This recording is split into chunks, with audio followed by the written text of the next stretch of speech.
agnostics, long-haired weirdos, short-haired weirdos, vandals, hooligans. The government, hug the government, love the government, hug the government, love the government, hug the government. Welcome to The Politics Guys, place for bipartisan, rational, and civil debate on American politics and policy.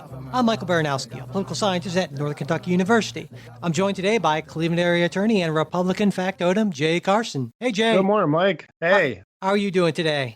I'm okay. Well, geez, I wasn't expecting that. You know, so I usually was going to prepare something, but you're doing but fine. No, happy to be here. I'm glad to have you. You know, we haven't done listener mail in a little while, and so I thought we had a bunch of things, and I thought we would just kind of get right at it if you're ready. How about this? I expect that after the listener mail section, I'll sort of feel like I say I blew it. Never mind. A Pittsburgh quarterback on Friday morning. Oh, there you go. I like it. Okay. Anyway, yeah. Oh, my head. Okay. Let's start with Francis, who's not only a listener but actually a fellow political scientist. He wrote in to let us know that a few weeks ago, when we discussed Social Security, we weren't entirely accurate. He writes, It was said that the program, Social Security, has never been solvent. That's not true at all. In fact, it has run very large surpluses for many decades.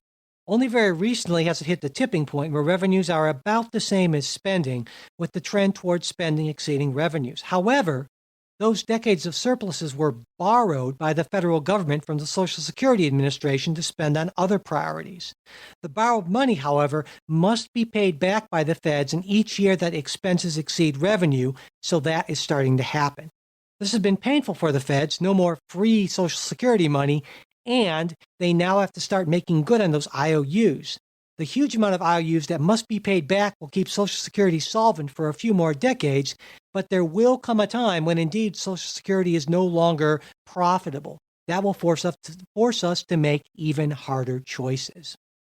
So, Jay, when I read this, I thought immediately of one word. This will take us back quite a few years, but that one word is lockbox, and I think you'll know what I mean, right? Yes, absolutely. No, well, he's exactly right. And I think we should point out I wasn't on the show when the statement was made. But yeah, it's although it's a little bit of a technical accounting thing, the money still hasn't really been there. It's been elsewhere. And lockbox was, of course, the famous phrase that Al Gore used in the first debate about how he would handle Social Security. And he said he would put it in a lockbox, and no one really understood what he was talking about.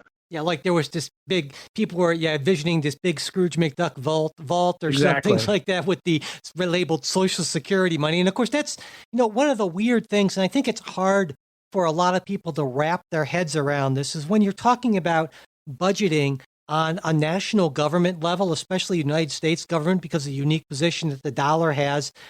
It's a very different thing from a household budget. And when people try to make those analogies between a household budget or a business budget, once you start pushing them, they really start to fall apart because, of course, the government can borrow from itself, which sounds like a weird sort of a thing. And a lot of the money that the federal government owes, it owes to itself. And when you start getting into that, it's hard to kind of understand that from the perspective that most people have, and that's kind of like your household budget perspective, right? And of course, but as Francis points out, eventually, no matter who you borrow the money from, whether it's, part of our national debt is money we borrow from our own citizens, part of it's from other parts of the government, part of it's from other, foreign governments. In Japan, it's number one, and China right behind there in terms of what, treasury bills that they hold.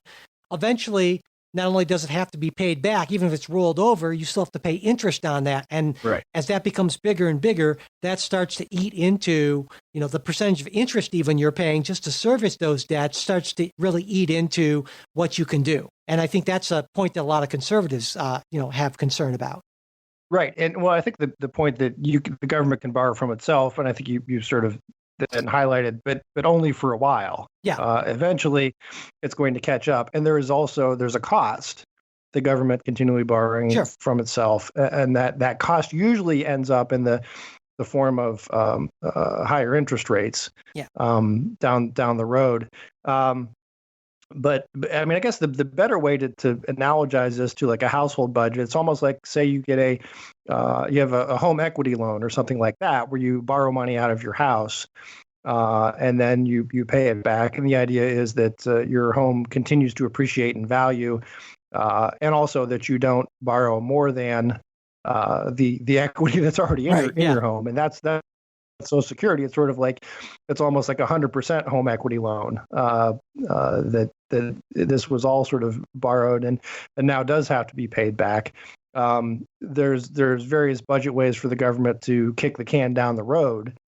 But eventually there's going to be a reckoning, either in terms of a drag on the economy, lower benefits, what have you. But like I've said before, at the end of the day, gravity always wins. Yeah, so it's hard. I mean, it keeps on getting pushed further down the road, and we're, I think, regularly surprised. A lot of people are regularly surprised that the fact that interest rates are so low. In fact, below 2%, below actually where the Fed would want them to be. Right. And so this seems to be like we're defying gravity a little bit, but as I think you and I both agree, that eventually, as you put it, gravity will win no matter how much we borrow. And at some point, the rest of the world is going to refuse to give us those low rates, and you can only print so much money before that runs into the same problems. But whether that's going to be a problem in 10 years or 20 years, obviously nobody knows.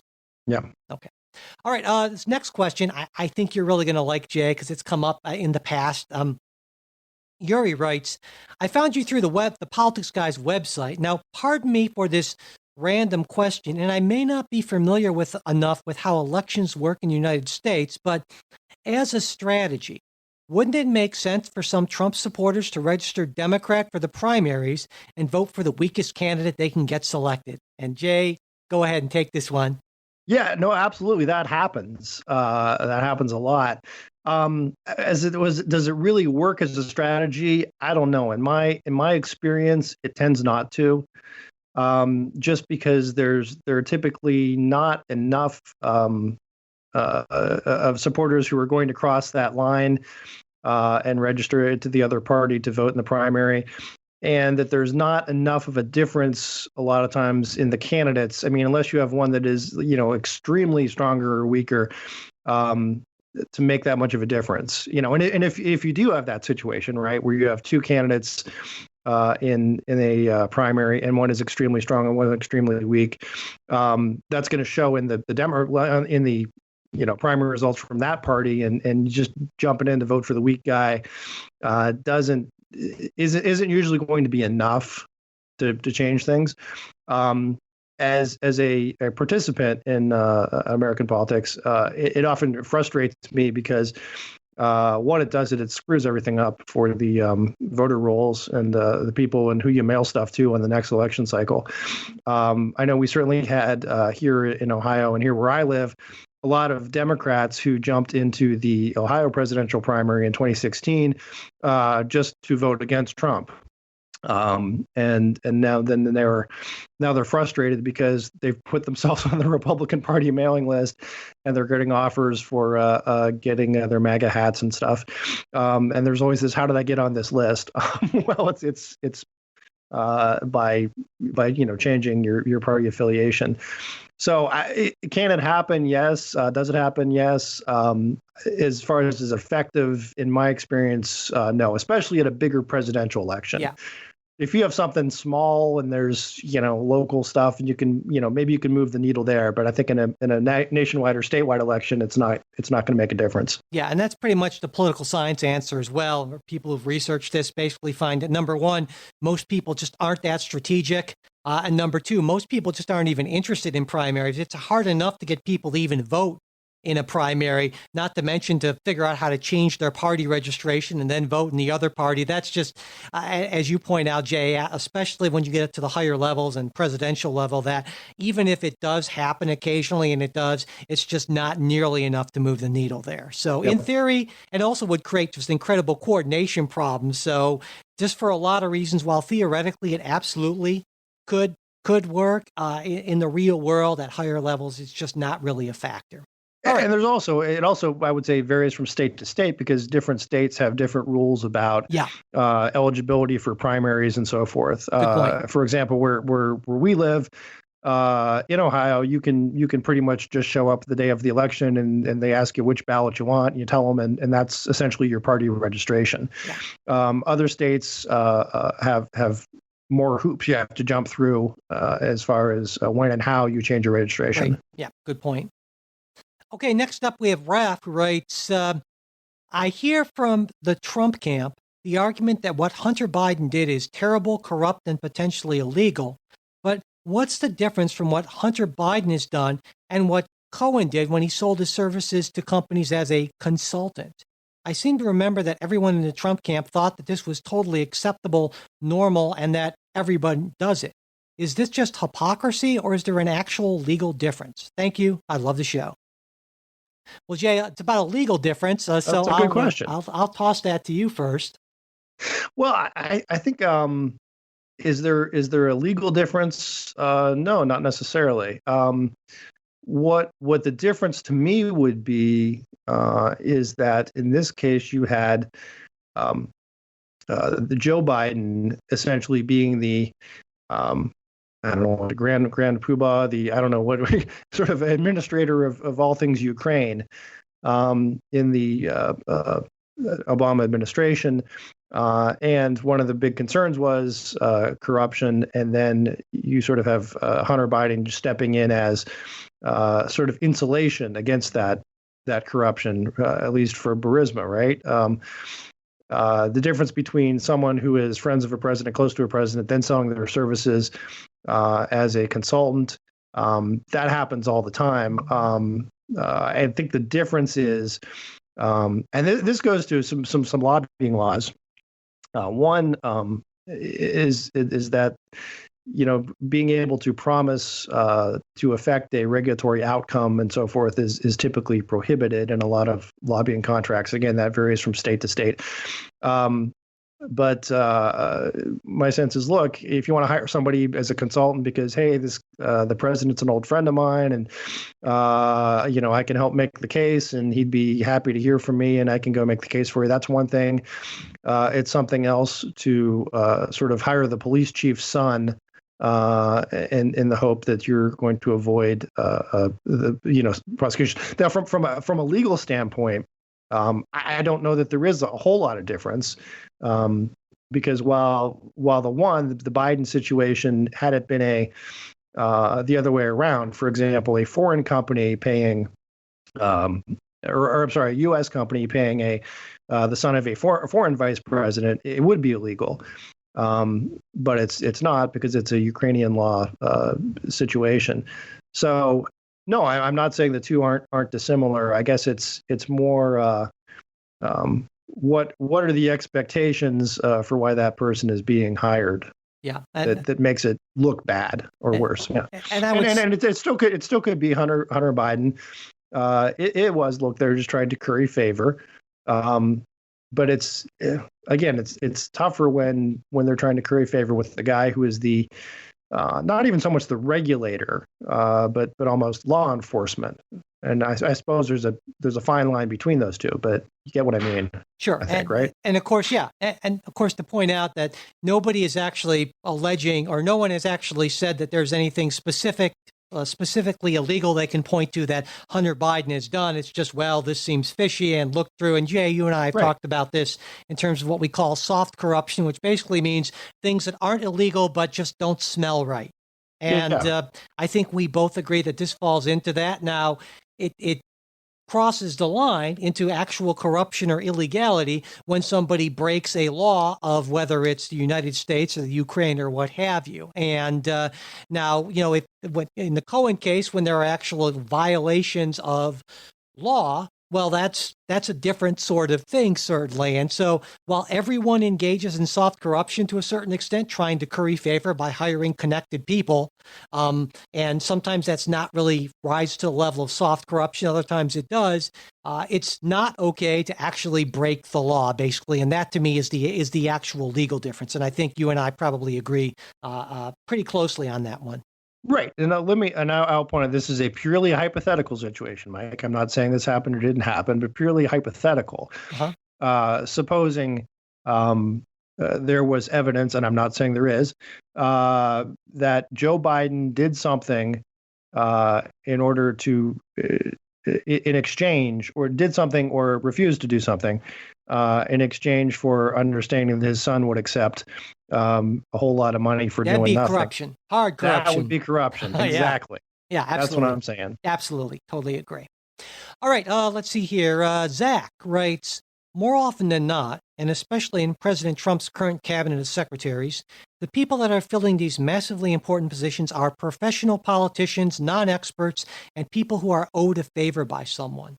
If and when America has a Democrat in the office of the president, does that person need to fill their cabinet with industry experts to add credibility to their administration and that can speak proficiently as experts in their fields? And I think this is an interesting question because it highlights attention in upper level administrative appointments. And I talk about this a lot in my classes. Of course, everyone wants the best people in these jobs, right? Regardless of what they are. But when you're looking at who is, say, best equipped to understand what goes into running, I don't know, the Securities and Exchange Commission.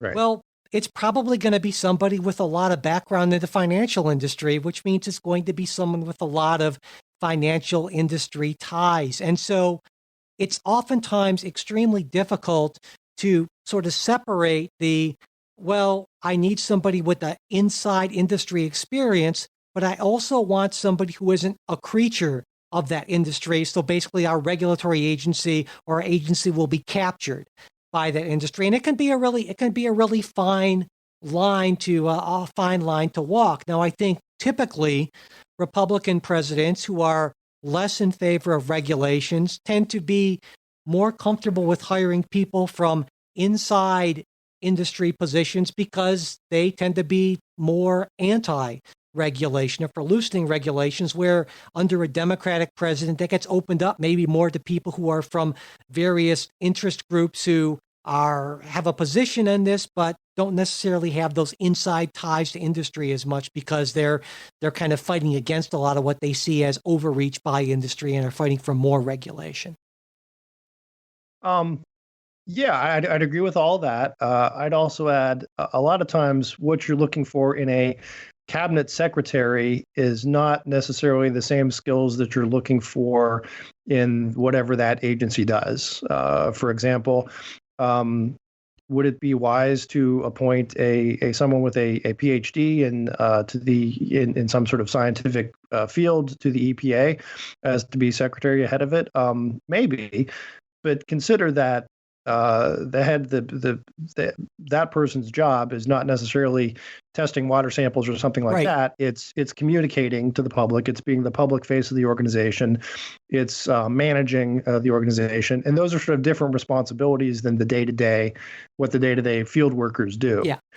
And so then, like the people one level under that person, maybe you can make a much better case that they need to have more of the technical. Yeah, absolutely. Yeah. So in a lot of cases, the person who has those sort of communication skills, the be in the face of the organization, the political skills to manage the organization in Washington are politicians.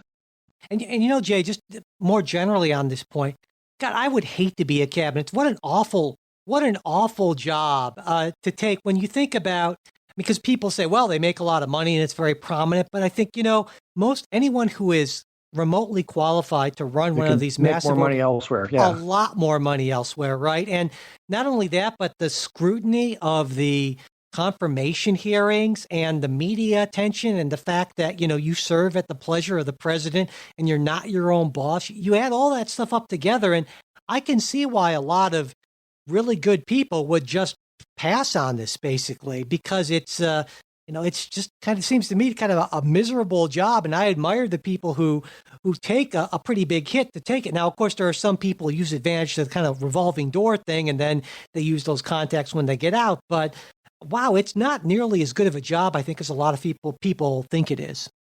Yeah, no, I'd agree. All right, moving on. Peter writes, there seem to be many self-proclaimed fiscal conservatives on the podcast who seem far too eager to vote for far from fiscally conservative Trump. What are the predictions of everyone for how the Republican Party will bounce back after Trump? It seems to me voting Trump is securing the removal of fiscal conservatism from Republican values. I agree with that's a pretty good much. point. Yeah, but Jay, you are a Republican here today. So what do you think? I am a Republican. I am a fiscal conservative, and I would agree with you 100%. And I think fiscal conservatives sounded that same alarm over George W. Bush. This guy is, I think he famously said something when there's a problem, the government needs to act, and people are like, and he passed things, No Child Left Behind, and yeah, the spending really ballooned under him, and Trump likewise has not shown a whole lot of restraint. The response is the realpolitik answer is, it could be worse, and he's the lesser of two evils, and Trump may not be as fiscally responsible as one would like. But can you imagine an Elizabeth Warren or Bernie Sanders? And I think that's sort of the, often we're not left with the choices we want. And I think I've said before, there were probably about 17 other Republican candidates who I would have preferred to Donald Trump, partly because of that. But no, I mean, you're exactly right. And I think I would hope that the Republican Party would get back to more fiscal conservatism and pushing that issue. The only problem is that's not a winning issue. No, it never has been. It never has been. And it's one of these, we think we should spend less, and it opens up the attack of you're going to push the old ladies off the cliff and so forth. And you're cutting funding to the poor and even our military is, not able to keep up and so forth. It's a really tough issue to win on. Yeah. Absolutely. I mean, I'm a former Republican fiscal conservative. I'm still a fiscal conservative, though I am more in favor of raising taxes to make sure we pay for things as opposed to borrowing. And you would be more kind of the Paul Ryan-ish sort of, let's just not spend more. And yes. Yeah, exactly. So starve the beast. That way we don't have to borrow, basically. Yeah. But yeah. Okay. Let's see here. Perry, all the way from Canberra, Australia, writes, wow. Yeah, Australia actually is one of our, I think, top 5 countries. And so, hey, from way over there. Anyway, he writes, if, as seems possible, Mike Pence is implicated in Donald Trump's efforts to get foreign assistance through the pressure for an investigation by Ukraine of the Bidens, could Pence also be open to impeachment and removal? If so, would Nancy Pelosi become president? And would this be the Republicans' worst nightmare? Jay, I'm sure it would be right up there with one of your worst nightmares, right? Yeah. Is it theoretically possible? Yes. Is it probable? No. I think that would be a really a real stretch. I mean, this is and I think there would be a real big pushback in the American electorate. Yeah. Right. I mean, I think it's one thing to a lot of people, even Republicans who are sort of suffer from Trump fatigue and like, oh my God, I can't believe this idiot did this. But who would see a double removal as something more akin to a coup. And just just politically, that would be a disaster for the Democrats. Yeah. So even though theoretically, and it seems to me that Pence really hasn't come up a whole lot in that, and even if he had, I think Democrats probably would have just stayed away from it for exactly that political reason, because it would have just seemed that would have really quite the legitimacy. It would very much look like overreach. Yeah, absolutely. All right, Amy left a comment on our website recently, and it was a really interesting extended comment. I've edited down just a little bit. She writes, I'm a real estate and title insurance attorney and have been so for 25 years. I was discouraged to hear one of the commentators literally blame the recession on George W. Bush for not properly regulating Wall Street. It was my understanding that relaxed regulation of Wall Street actually began in Clinton's years. The fact that pretty much no one suffered any significant repercussions for the morally corrupt lending during those years, which would have fallen during Obama's administration, had led right back to the very similar lending practices as existed pre-recession. I see the recession as not a Republican-Democrat battle. It is a greed battle in that all of these wealthy presidents and the wealth of Capitol Hill is playing nicey nice with Wall Street and have lost all touch with the average American. I will add that there are literally thousands of title employees and escrow closers in this country with no more than a high school diploma who knew we were headed for a recession years and years before it happened. Well, I would say absolutely, Amy. I mean, this definitely is a bipartisan thing. This is the case where Bernie Sanders, I believe, maybe goes a little overboard in stating this. Maybe it's for rhetorical effect, saying that, Congress is basically, or DC is basically owned by Wall Street. I wouldn't say that, but they definitely have some strong rental rights on a lot of DC, and that's where the money is. You take a look at where the campaign contributions that come from. The main source is that insurance and financial industries, basically, and that they get to have a pretty outsized say in these things. I mean, our system is designed to reward people who are organized and put a lot of money into the system. And so that's what we're seeing in both Democrats and Republicans. I mean, we started to see loosening of regulations in the Reagan years, and that was continued right on through every single other presidency in both Democrat and Republican administrations and Congresses because, hey, everything seemed to be going more or less okay. And even if people at the grassroots didn't think it was, well, a lot of people had a pretty big financial stake in both sides of the aisle and closing their eyes and just saying, no, I'm sure it'll be fine. So that's my take. I agree pretty much wholeheartedly with Amy there. What do you say, Jay? Well, I'd say she's not wrong, and neither are you entirely. But okay. I think there was another factor if we're talking specifically about the mortgage crisis, and that is the role that the federal government played in shoring up institutions like Fannie Mae and Freddie Mac that sort of began the practice of making these loans and these risky loans, and then sort of forced the market into competing with them, sort of a race to the bottom there. That's not excusing Wall Street or saying there shouldn't have been more regulation. In terms of what's done. And again, to me, it seems it's less a Wall Street issue and more a banking issue, right? Wall Street was trading these securities, sure, of you sort of divvied up mortgage pieces, but it's more the issue of the banks that were making these bad loans that then undercut them.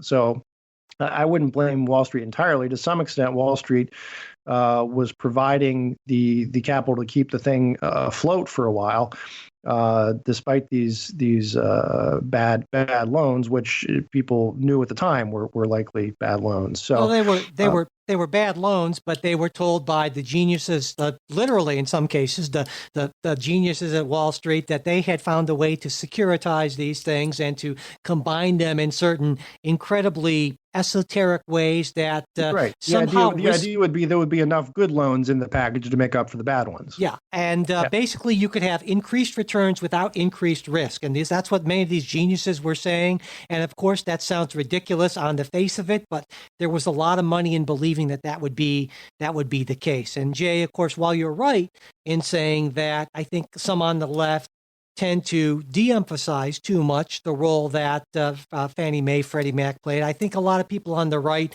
tend to overemphasize their role in the entirety of this, and that's not terrifically surprising, I would say. Okay, see, we have Dusty, who has a question, I guess, for me. He says, I'd be curious to hear your thoughts on something that occurred to me recently. Given your background of leaving conservatism for a more progressive outlook on life, what do you see as some possible benefits of Senator Warren's background as a one-time conservative, both as a candidate as well as a possible president? As a candidate, it seems she would be adept at the ideological Turing test, for one, which would enable her to spar with a normal conservative candidate exceptionally well. As a leader, she may be more pragmatic rather than dogmatic, which I tend to prefer.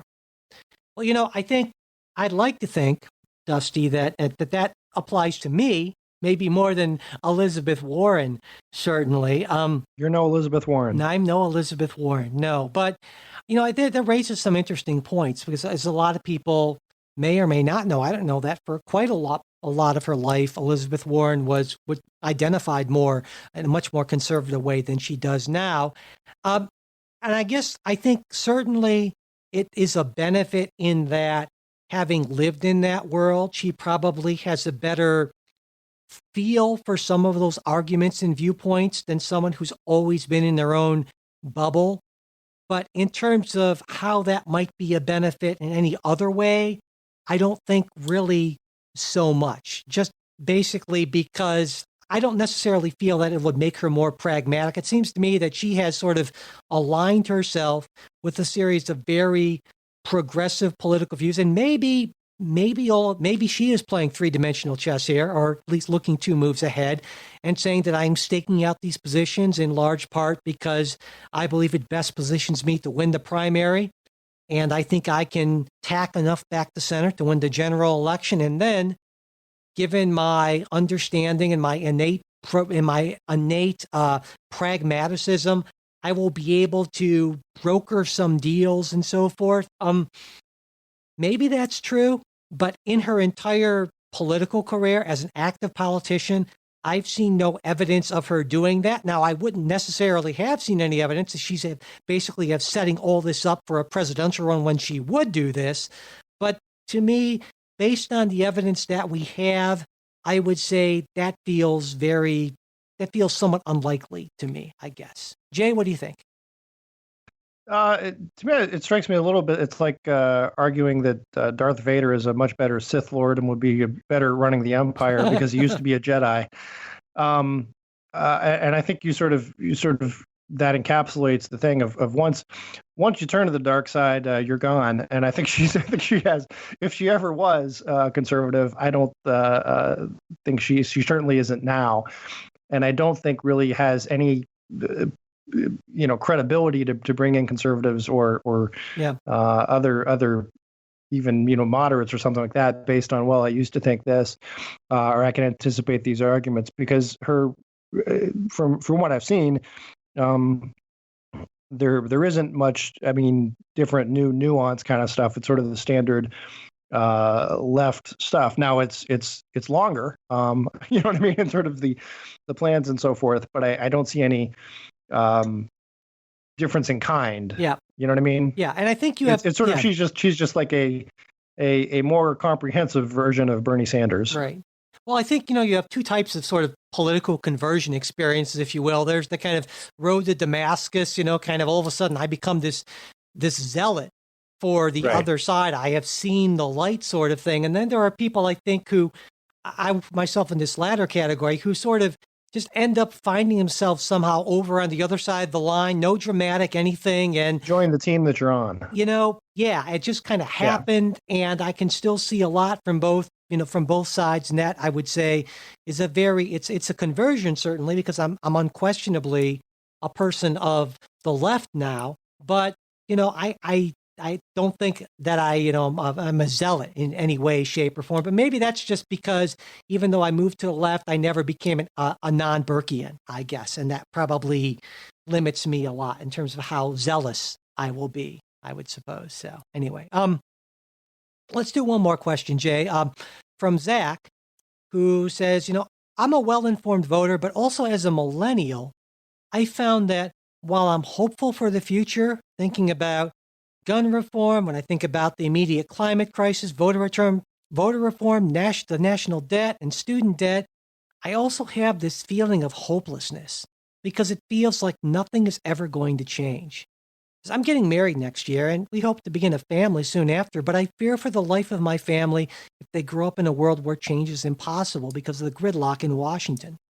I'm a believer that my vote matters in each election, but what would you say to the millennials and Gen Xers who think nothing will ever change? And Jay, I got to say, this is a question that resonates with me because I get this question all the time because I teach millennials and Gen Xers, and we were just finishing up a book, and they said to me, you always just give us these books to read, and then at the end, the author talks about these solutions, and then you tell us why they can't happen, and it's just depressing. I get it, and it certainly is, and I sometimes struggle to find an answer to a lot of these, and I guess I put a lot of faith in incrementalism.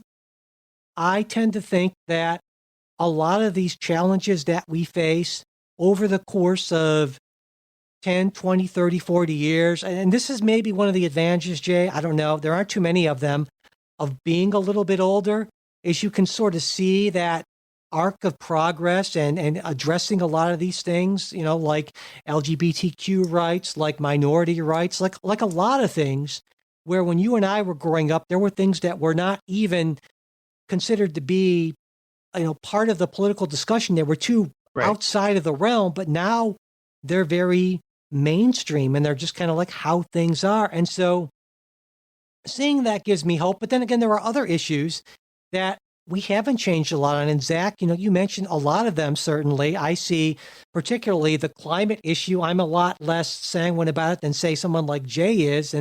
But overall, I think, and maybe this is just me coming to terms with my hopelessness, I don't know, but I think that for the most part, the system is not nearly as broken as a lot of people, especially a lot of people in the media, think, and that while we focus on the gridlock, when push comes to shove and given a long enough timeline, we've managed to solve almost all of these problems, or a lot of these problems, or make them better, at least, if not solve them. And while we still could come up on a problem that's insoluble, at least in our current political alignment and our current institutional setup, I mean, every other system has fallen, right? So it would be kind of hubris to think that ours won't. So far, I think we have a fairly decent track record. So I am extremely cautiously, slightly optimistic, I guess I would say. And that's what I would tell people. It's maybe not very inspiring. It's not inspiring at all, hell, but that's what I tell people. Jay? I would say a slightly different message. I'm optimistic, but maybe for different reasons. And Mike and I are both Gen Xers, obviously, and I want to point out that when we were in high school, the big political concern that sort of kept me up at night was nuclear annihilation. Yeah, I mean, literally, there was a belief that we might be the very last generation of human beings, that nuclear war would wipe out everything, that we would be living in sort of a Mad Max kind of future, if at all. There was all kinds of Sting wrote songs about it. And, I hope the Russians love their children too. Yeah, exactly. 99 red balloons and you name it. I mean, this was a big deal, and it's hard for people to really grasp that. Yeah, but exactly, we were concerned deeply. And the day after, and all this. So yeah, to me that was, and quite honestly, that's something that kind of propelled me into politics and public policy, because like, oh my God, this is if this isn't handled right, the world could end. And it didn't. It turned out okay, which is good. The other things, I mean, we heard growing up in the 70s and the 80s are, one, there was concern about the coming ice age in the 70s. And I know there's some revisionist history in that, but I have a specific memory of even discussing this in school. And I had an idea about, couldn't you send guys with flamethrowers just to kind of burn it back a couple inches every year, because it was only. But there were Paul Ehrlich, Mike. I'm sure you remember him. Yeah, I mean, absolutely. Who's been predicting the end of the world for a good 40 years now. Always just over the horizon. But Ehrlich had been predicting mass famine, starting in the 80s. Population bomb, wasn't it? Yeah. Yeah, population bomb, and he keeps revising it. Then also there was the environmental destruction. If you go back and read Earth in the Balance, which I did way back in the day, there are all sorts of predictions there of horrible things that are going to come to pass.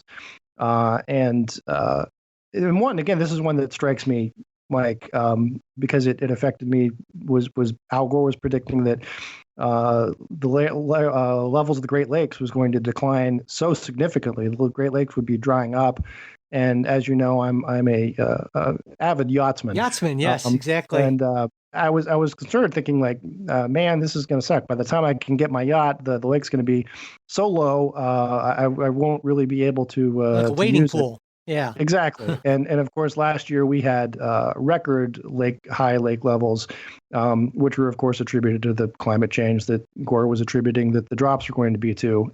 So my point is that most of the prophets of doom have been wrong. But you're not saying that that's a reason to ignore warnings, right? No. But okay, I'm saying people are going to say keep, that. Keep in mind, if someone says the world's ending, there's usually also the next lines coming in, and I'm the only one that can fix it, and sort of the line after that is, so you need to give me money or support or something like that. So, but I would say, yeah, treat the prophets of doom as such, and also I think we should rely on human creativity and resilience in the market, and there are so many things. Again, now that we look at, there are diseases that we didn't think we can cure, and now we can. There's incredible technology that no one ever dreamed of that now we have. So I think there's solutions, and the solutions aren't always what you predict them to be. Sure. Right? Okay. So let me ask you this, Jay, and I try to share as much of that optimism as I can, because I think we should all hope that you're right about this, right? I'm not as optimistic, but I hope you're right. But let's move from a technological thing to more of a structural issue. And, Zach mentions things like about the debt and that sort of thing. We talked about it earlier, is that, it's tough politically to make a case to be fiscally conservative. And eventually, I know both you and I think that those chickens come home to roost. Absolutely. And if our debt becomes, say, 300% of our GDP, there's some level at which it's unsustainable. And given the political incentives to kick that particular can down the road, I think it's maybe more difficult to make an argument that human ingenuity is going to fix that structural problem. It's more likely, you might argue, if you're a pessimist, that no, we just actually need to change the political incentives and change that structure for that to change. And it doesn't matter what great things we invent. So there's maybe more cause for pessimism as to our political structure as opposed to our continued existence as a species on the planet. Yeah. No, I think that's right.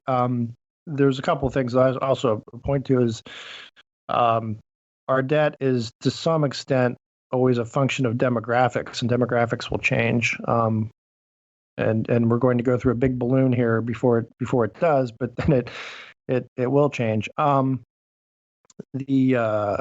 they scientifically figure out a way to keep the baby boomers alive indefinitely, which they may. Yes, exactly. But no, I think that's a problem. But it's also one of these things of, we tend to react to problems when they finally reach the front burner, and it hasn't reached the front burner yet. Sooner or later it will, and there will be some pain in dealing with it, I think.